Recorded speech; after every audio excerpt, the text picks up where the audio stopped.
di agenda World Clean Up Day bersama Koskin juga pastinya. Senang banget sih pastinya banyak anak muda yang udah aware sama menjaga kebersihan. Udah bisa dibiasakan menjadi budaya sekarang. Jadi kita aksi nyata bukan kata-kata gitu. Senang sih, insya Allah semakin bertambah awareness-nya gitu bagi anak-anak muda karena penting banget ya menjaga kebersihan. Dimulai dari kita, soalnya kalau bukan kita ya siapa lagi. Kebersihan soalnya kalau kita cuman bergantung sama petugas kebersihan doang. Kalau kita rakyat sebanyak ini, kita bisa bergerak sendiri, membantu mereka juga pastinya buat bangsa kita. Tapi kalau bisa melihat, artinya mungkin kalau untuk generasi Gen Z sendiri, udah mulai sadar gak akan? Sebenarnya udah banyak yang mulai sadar, cuma memang kita perlu lebih gencar lagi, dimulai dari bikin event-event, terus juga bukti aksi dari ya pastinya aku salah satu public figure gitu ya, mendorong mereka untuk bisa bisa membuat mereka juga jadi sadar gitu. Pelan-pelan sih, tapi kayaknya anak-anak sekarang udah mulai benar-benar udah aware sih, senangnya gitu. Mereka pasti ngepost dan lain-lain. Setiap ada hari Minggu juga ada juga aku lihat banyak yang bersih. Gimana kalau dari Mas Reval sendiri lebih efektif memang sampah itu dijadikan sebagai apa sih? Kan kalau ngeliat dari ada bus recycle pastinya ya. Dari dulu memang kita udah menetapkan itu kan.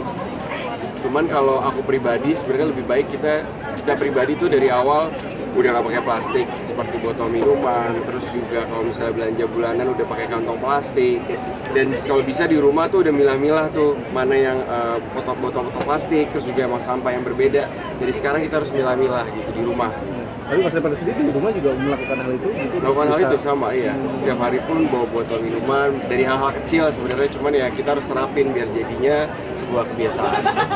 Melihat artinya banyak juga orang yang masih belum sadar terhadap kebersihan sendiri. Ya, paling kita kasih tahu pelan-pelan sebenarnya. Mungkin kan memang caranya yang paling kita bisa lakukan ya kasih tahu dengan membuka pemikiran yang lebih masuk ke mereka gitu. Masing-masing pribadinya pasti beda kan. Kalau mungkin kita ngasih taunya dengan cara yang kurang enak gitu, jadi dibawa santai sih sebenarnya. Tapi kalau misalnya ada orang yang bawa sampah sembarangan, paling ditegur, Pak jangan Pak, atau Bu jangan Bu gitu.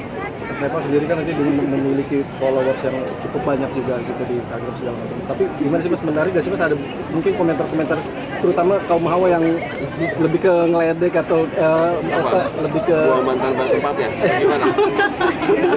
arahnya lebih ke apa yang menggoda Mas Reval gitu. Pastinya senang, pastinya bersyukur.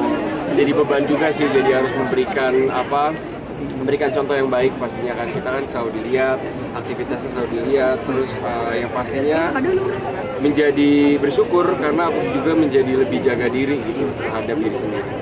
Mungkin